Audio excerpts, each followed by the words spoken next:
Il y a une louange qui s'éteint avec les anges là-dedans.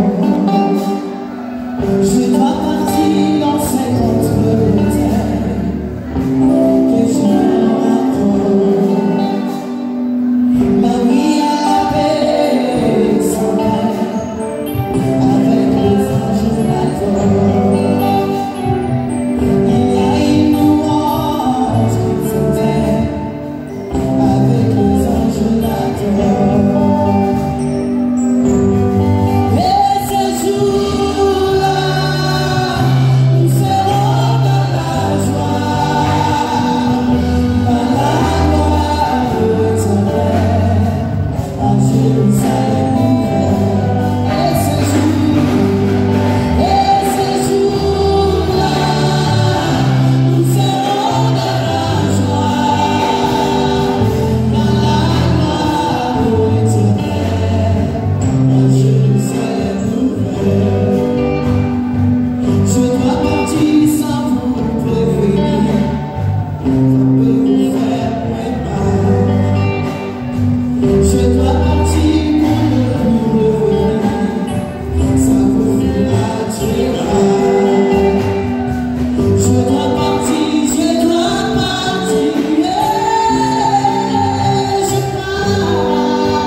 Nous avons besoin de toi. We need you.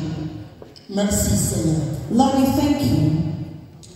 Bien-aimés dans le Seigneur, My beloved in the Lord, comme nous savons, nous avons passé des temps avec notre bien-aimé. as we know, we are going through at this time with our beloveds. Le programme est là-bas à l'écran. The program is there on the screen. Demain, nous allons nous retrouver, pour ceux qui peuvent manager, nous allons nous retrouver à la pompe funèbre à 12h30. So those who are available will actually find ourselves at the funeral door at 11:30.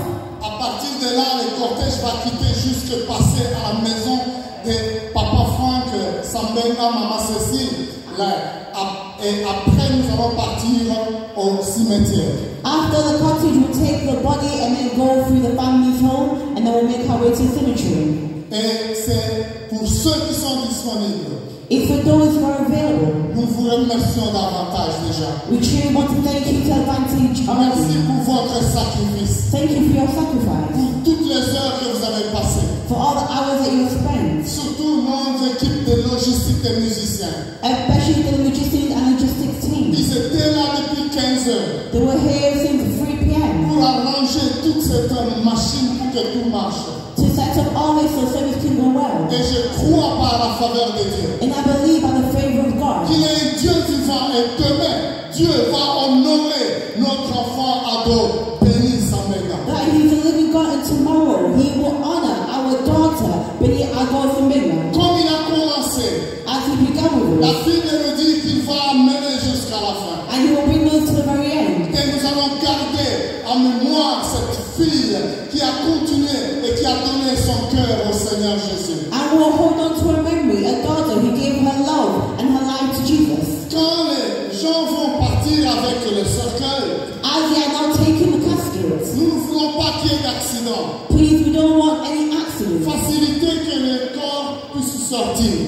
We want the body now to leave the building. S'il y a des bien-aimés, des femmes, des hommes qui peuvent rester derrière pour que nous puissions nettoyer cette salle. If the beloveds who want to stay behind so we can clean up the room, Nous ne voulons pas qu'on puisse nous traiter que nous avons laissé la salle sale. we don't want to be told that we left the room unclean. Moi, je vais rester ici. I myself will remain here. Restez avec moi pour qu'on nettoie cette salle. Remain here so we can clean this hall. Et la famille va partir. And as the family will go, Quand nous allons nous reposer. Et demain, les après-midi, nous allons finir ce que nous avons commencé. we'll not go home to rest. Tomorrow we'll finish what we began. N'oubliez pas de prier pour cette famille. Do not forget to pray for this family. Rappelez-vous, Remind yourselves, Jésus nous a promis Jesus promised us qu'il nous donne la paix that He gives us peace que le monde ne peut donner. that this world cannot Et give. votre cœur ne se trouble point. May your hearts not be Que troubled. votre cœur ne s'alarme. May your hearts not be alarmed. Éternel, merci pour ta faveur. Eternal God, thank you for your En tant favor. que ton serviteur que tu as placé en ce lieu, You're saying that you're placed in this place. que ta grâce soit sur chacun d'entre nous. May your grace be upon each and Que tu every one of us. bénisses notre chemin de retour. May you bless our return Et home. que tu protèges ce corps de notre sœur bénie. May you protect this body of our baby, of our child Ton adult. Fils Seigneur, Lord, thank roi you. de gloire, The glory of nous glory. recommandons Seigneur le funérailles en tes saintes mains. We place the funeral into your holy Que hands. le nom de Jésus soit célébré. May the name of Jesus be celebrated Maintenant et pour toujours. today and forevermore. Les musiciens vont nous continuer à jouer la musique. Musicians will continue to be listening to music and worship. Car nous allons donner l'opportunité à notre sœur de partir à la pompe funèbre pour la dernière événement que nous allons faire demain dans les après-midi. I will give our sister a beloved to actually now leave the room, and we'll meet again tomorrow. Que Dieu vous bénisse. May God truly bless you all. Merci Seigneur. Thank you, Lord.